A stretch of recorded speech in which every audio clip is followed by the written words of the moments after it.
3 বছর আগে এক রাতে নিজের অ্যাপার্টমেন্ট ভবনে ঢুকতে না পেরে বাইরে রাত কাটান রিতেশ আগরওয়াল।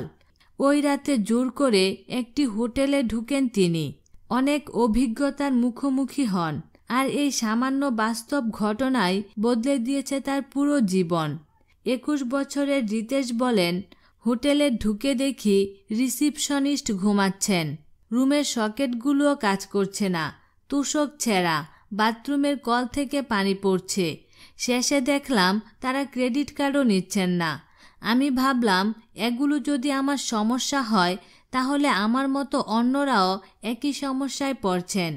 হোটেল ব্যবস্থায় এরকম অব্যবস্থাপনা দেখে 3 বছর পর আগরওয়াল প্রতিষ্ঠা করেন সংশ্লিষ্ট কাজের একটি প্রতিষ্ঠান।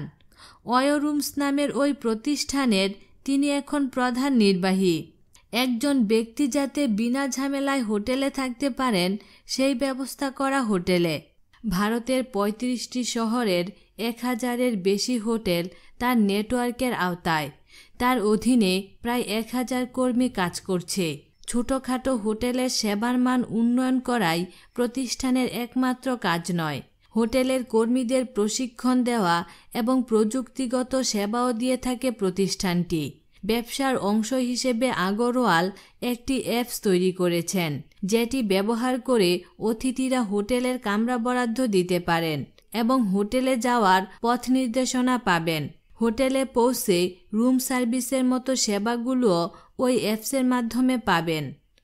এসব কাজের জন্য প্রতি মাসে তার আয় প্রায় 27 কোটি 22 লাখ টাকা। তিনি বলেন, শুরুটা কঠিন ছিল।